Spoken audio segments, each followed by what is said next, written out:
So hey everyone, welcome back to our YouTube channel. So friends, आज के इस video में हम एक टॉपिक है जो करने जा रहे हैं। ये यूनियर सुपरवाइज़र के एग्ज़ाम में मेंशन है और ये यूनियर क्या बोलते हैं उसको, सब इंस्पेक्टर के एग्ज़ाम में भी मेंशन है। फाइनेंस का जो सब इंस्पेक्टर का एग्ज़ाम है, NCDC covid SOPs and guidelines. मैं आपको आज इस टॉपिक के बारे में कुछ बताने जाऊँगा। देखिए, कोविड-19 जो है उसके बारे में सभी को पता है, कोरोना वायरस डिजीज़ 2019। ठीक है, पूरी फुल फॉर्म अगर मैं इसकी ये करूँ तो ये इसका पूरा फुल फॉर्म ये रहती है। और उसके बाद अगर मैं बात करूँ गाइडलाइंस, तो आपने जानी होगी, जितनी भी इसके रिलेटेड ऐप्स निकली थी जो कि प्ले स्टोर से आप डाउनलोड करने को मिल रही थी। ठीक है, उनको उनके बारे में आपको बताना चाहिए कौन कौन सी ऐप थी। जैसे मुझे याद नहीं आ रहा है उनके नाम।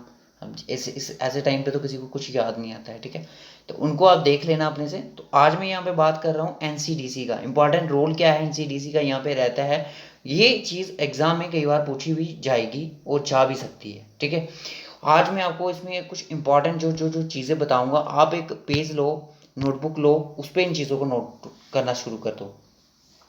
देखिए, सबसे पहले ये बोल रहा है कि NCDC होती क्या है। सबसे पहले मेन फैक्चुअल बात ही ये थी कि NCDC है क्या। देखिए, national centre for disease control. Sir, NCDC होती है national centre for disease control. यहाँ तक इस चीज़ को आप डाउन उसको नोट करो। पहले आप समझ लो, लास्ट में इसको वीडियो को फिर से देखना, फिर से इसको नोट करना। ठीक है, NCDC का एक ही फंक्शन रहता है नेशनल सेंटर में, excellence for control the communicable disease. याद रखना, NCDC का एक फंक्शन रहता है नेशनल सेंटर में, एक्सलेंस कंट्रोल दी किस पे, पाना, कम्युनिकेबल डिजीज़। कम्युनिकेबल डिजीज़ यानी कि जो हमारी वायरस से रिलेटेड डिजीज़ होती हैं। ठीक है, जो कि एक दूसरे के कंटेक्ट आने में वो डिजीज़ फैल जाती हैं। ठीक है, उन पे कंट्रोल कौन करता है, उन पे कंट्रोल करता है NCDC। ठीक है, मेन बात ही इनकी ये चल रही है। ठीक है, तो इस चीज़ को लाइन को, और अब देखिए, कम्युनिकेबल डिजीज़ है और it is in relation to कोविड-19 पैंडेमिक। NCDC ने, यानी कि अगर मैं बात करूँ NCDC का मतलब मैंने आपको बता दिया, national centre for disease control होता है। ठीक है, उसके बाद ये है रिलेशन किसके, कोविड-19 की बात चल रही है। ठीक है, अब मैं बात करूँ, जितना मैंने बताया उतना दिमाग में रखो, एक्स्ट्रा रखने की कोई ज़रूरत नहीं है। ठीक है, सबसे पहले यहाँ पे देखिए, अब पीछे जो न्यूज़ थी, सुर्खियों में सिर्फ एक ही बात चल रही थी कि यूनियन मिनिस्टर हेल्थ और फैमिली वेलफेयर के विजिटेड, यानी कि NCDC में विजिट किया to know the status of the कोविड-19 इन द कंट्री। यानी कि आपको पता है NCDC का काम है कम्युनिकेबल डिजीज़ पे कंट्रोल करना। ठीक है, इनका ये मुद्दा रहता है NCDC वालों का। आफ्टर दैट क्या हुआ कि यूनियन मिनिस्टर थे जो हेल्थ और फैमिली वेलफेयर के, उन्होंने NCDC में गए, यानी कि national centre for disease control में गए। उन्होंने वहाँ का स्टेटस देखा कि हमारी कोविड-19 जो कंट्री है वो किस स्थिति से गुजर रही है। ठीक है, तो ये सारा कुछ हमें NCDC के थ्रू ही पता चलता है। उसके बाद अगर जो इम्पॉर्टेंट जो एग्ज़ाम में पूछी जा सकती है वो चीज़ है, ये है, क्योंकि इसके फैक्चुअल जो चीज़ें हैं। तो अगर मैं बात करूँ इंस्टीट्यूट हैज़ ओरिजिन, इसका ओरिजिन अगर माना जाए तो सेंट्रल मलेरिया ब्यूरो से होता है, यानी कि CMB। ठीक है, CMB central malaria bureau establish at the Kasauli, Himachal Pradesh में जो था 1919 में ये इस्टेब्लिश हुआ था। कौन हुआ था इस्टेब्लिश, सेंट्रल मलेरिया ब्यूरो। ठीक है, इस्टेब्लिश हुआ था हिमाचल प्रदेश में, कब हुआ था, 1909 में। ठीक है, लेटर उसका नाम बाद में चेंज कर दिया, 1927 में उसका नाम रख दिया जाता है मलेरिया सर्वे ऑफ इंडिया। ठीक है, उसका नाम बाद में चेंज कर दिया जाता है, किसका, सेंट्रल मलेरिया ब्यूरो का। उसके बाद इसको शिफ्ट किया गया 1938 में दिल्ली में। ठीक है, पहले ये तो हिमाचल प्रदेश में था, फिर उसको बोला गया मलेरिया इंस्टीट्यूट ऑफ इंडिया, यानी कि MII। ठीक है, मलेरिया इंस्टीट्यूट ऑफ इंडिया। ठीक है, उसके बाद witness the drastic reduction achievement the incidence of malaria, the government of India decided to recognize and expand the activities of the institute, cover the communicable diseases, thus on 30 it was renamed NCHG। तो दोस्तों, बाद में ये क्या हुआ, बाद में government ने कुछ ऐसे स्टेप्स लिए जो कम्युनिकेबल डिजीज़ पे कंट्रोल पाने के लिए उन्होंने बहुत सोचा। जुलाई 30 को 1963 को MI को रीनेम करके रख दिया गया NICD। पहले क्या नाम था, देखिए किस तरह से ये चीज़ चलती आई स्टार्टिंग से। हम यहाँ पे मैं लिखूँगा एक बार फिर से, पहले था CMB। ठीक है, CMB कहाँ पे था, हिमाचल प्रदेश में था। इस्टेब्लिश कब हुआ, 1909 में। ठीक है, 1990 में। उसके बाद इसका नाम हो गया 1927 में, इसको नाम दिया गया malaria survey of India, malaria survey of India 1927 में। ठीक है, उसके बाद यहाँ पे एक चीज़ होगी, इसको शिफ्ट कर दिया गया हिमाचल प्रदेश से दिल्ली में। दिल्ली में कब शिफ्ट किया गया इसको? 1938 में किया गया और इसको नाम दे दिया गया MII, यानी कि मलेरिया इंस्टीट्यूट ऑफ इंडिया, ठीक है। उसके बाद भी कुछ चीज़ें चलती रहीं, काम चलता रहा। तो आफ्टर इंडिपेंडेंस क्या हुआ, इसको 30 जुलाई 1963 में इसका नाम कर दिया NICD, ठीक है। और इसका जो होता है क्या बोलते हैं उसको, NICD was transferred into the, और उसके बाद जब इसको NICD को ट्रांसफर कर दिया गया NCDC में, ठीक है, with a larger mandate control in emerging emerging disease in 2009 में। और 2009 में इसको मर्जिंग कर दिया, NICD को मर्ज कर दिया गया NCDC के साथ, ट्रांसफॉर्म कर दिया गया, ठीक है, शिफ्ट कर दिया गया। उसके बाद आता है about national centre for disease control. देखिए NCDC वो एक डिजीज़ के रिलेटेड डाटा कलेक्ट करती है, ठीक है, और इसको national institutions of communicable disease बोला जाता है। अगर मैं NICDC की बात करूँ, NICDC की बात करूँ तो national institute of communicable disease, यानी कि NICD, ठीक है।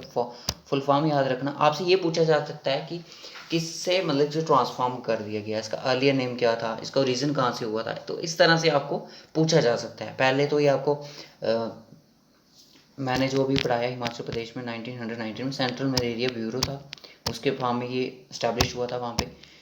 और अब यहाँ पे अगर मैं बात कर रहा हूँ इसकी about the national centre for इसकी, ठीक है, NCDC की, तो ये एक नोडल एजेंसी रहती है, ठीक है। नोडल एजेंसी है कंट्री की, जिसमें सर्वाइलेंस देखा जा सकता है, प्रिवेंशन ली जाती है और कंट्रोल पाया जाता है कम्युनिकेबल और नॉन कम्युनिकेबल डिजीज़ पे, ठीक है। It is work under the administration control of the Indian director general of health service, ministry of health and family where, director of the officer public health sub cadre और central health services and administrator and technical head of the institute. तो दोस्तों इन चीज़ों का इन पे तो control रहता है, ठीक है। हेल्थ मिनिस्ट्री है जो फैमिली वेलफेयर, इनका यहाँ पे कंट्रोल रहता है, एडमिनिस्ट्रेट इनको यही करते हैं। तो हेडक्वार्टर है नेशनल NCDC के दिल्ली में। सबसे पहली बात दिल्ली में है। It has out station branches located in Alwar Rajasthan में है, बेंगलुरु में है, कोझिकोड में यानी केरला में है, कन्नौर तमिलनाडु में है, जगदलपुर में है छत्तीसगढ़ में, पटना बिहार में है, राजा मुंडारी आंध्र प्रदेश में है, वाराणसी में। तो ये इनके हेडक्वार्टर्स हैं। तो which of the following is the not the headquarter of the NCDC। कुछ रिसेंट जो चेंजेस, कुछ बातें जो आई हैं उनके बारे में भी हम थोड़ा बहुत जान लेते हैं, ठीक है।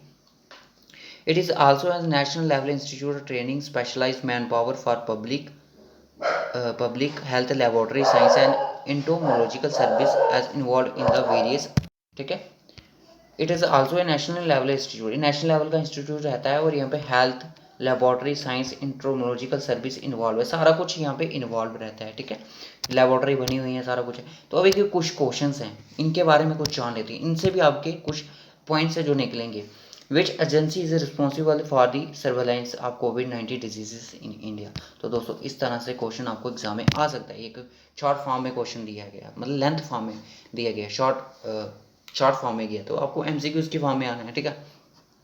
तो उसके लिए रिस्पॉन्सिबल एक ही चीज़ रहती है, वो रहती है आपकी NCDC। शॉर्ट फॉर्म में अगर मैं बात करूँ, national centre for disease control responsible the surveillance of COVID-19 disease in the country, okay.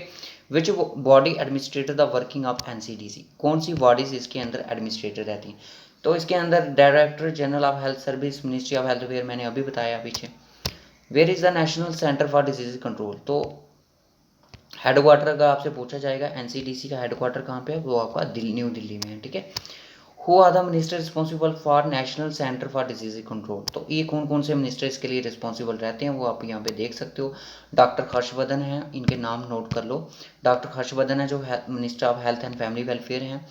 Anupriya Patel हैं जो यूनियन मिनिस्टर हैं हेल्थ और फैमिली वेलफेयर की। और फागन सिंह कुलास्टी हैं जो यूनियन मिनिस्टर हैं हेल्थ, स्टेट हेल्थ और फैमिली के, ठीक है। इन तीनों मिनिस्टर का आप नाम याद रख लो, ठीक है। अनुप्रिया भी हैं, डॉक्टर हर्षवर्धन भी हैं, ठीक है। उसके बाद ये आपके लिए इंपॉर्टेंट चीज़ है, इसको मैं आपको पढ़ के बता देता हूँ। What has been the latest development of the, latest development क्या हुई NCDC में बाय फरवरी 2021 में, करंट अफेयर से रिलेटेड है। National centre for disease control यानी कि NCDC की बात करें, ए न्यू म्यूटेंट स्ट्रेन। तो इस चीज़ को देख लीजिए आप, E484Q of SARS COVID-2 in the state of Maharashtra that was previously thought the coming from the south African Brazil. तो दोस्तों ये फाउंड किया गया, आप देख सकते हो स्ट्रेन है इस चीज़ को, Covid SARS Covid 2 COV corona virus 2 in the state of Maharashtra में ये पाया गया कब, कोविड 2021 में।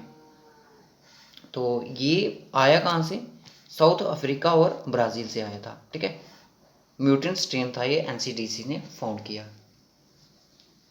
ठीक है। किसने फाउंड किया, अगर आपसे पूछा जाए SARS CoV-2 कौन सी स्टेट में था, महाराष्ट्र में पाया गया, और कहाँ से आया था, साउथ अफ्रीका और ब्राज़ील से आया था। तो फ्रेंड्स अगर मैं इस टॉपिक के बारे में अगर मैं आपसे बात करूं कि आपको इसमें और क्या क्या पढ़ना है, अगर आपको ये लेक्चर अच्छा लगा मुझे कमेंट करके बताएं, तो मैं आपको कोविड-19 के बारे में भी थोड़ा बहुत बता ही दूंगा। एक ही लेक्चर लगेगा हमारा, कोविड-19 के बारे में पढ़ना है। कोविड-19 क्या था ये तो आपको पता ही है, सबसे पहले वुहान से आया, चाइना से आया, सबसे पहले कौन सी डिस्ट्रिक्ट थी जो इन्फेक्टेड हुई थी, वो केरला थी हमारी। बस इतना तो आपको बेसिक चीज़ें आपने न्यूज़ में पढ़ पढ़ के सुन के थक चुके हो, ओके। तो एडवाइजर थी कौन सी, एडवाइजरी बॉडीज कौन कौन सी थी इसमें, एडवाइजरी कौन सी बॉडी कौन थी इसी कोविड-19 की, और गाइडलाइंस क्या थी, 2 गज की दूरी बनाओ, मास्क लगाओ, सैनिटाइजेशन करो वगैरह वगैरह। ये चीज़ें फ़ोन पे भी हम सुन के थक चुके हैं सर। तो देख लेना जो ऐप्स हैं ना उनके नाम याद रख लेना, ठीक है। तो कौन कौन सी वैक्सीन बनी इसके लिए, ठीक है। तो इन चीज़ों को भी याद रहे हमें थोड़ा बहुत याद रख लेना, ठीक है। अगर आपको ये लेक्चर अच्छा लगा हो, लेक्चर को लाइक करना ना भूलें, शेयर करना ना भूलें, चैनल को सब्सक्राइब करना ना भूलें, और मुझे कमेंट करके ज़रूर बताएं कि सर इसका जो नेक्स्ट पार्ट है वो भी आप जल्दी से अपलोड कर दो कोविड-19 के रिलेटेड। तो इसी के साथ हमारा आज का लेक्चर NCDC के रिलेटेड ख़त्म होता है। तो इसको आप अच्छे से पढ़ लो। अगर ये आपको मुझे कमेंट करके बताना, ये PDF अगर आपको चाहिए तो मैं आपको टेलीग्राम चैनल पे प्रोवाइड कर दूंगा फ्री ऑफ कॉस्ट। इसके लिए आपको कुछ भी पे नहीं करना है। सो तब तक के लिए बाय बाय, टेक केयर।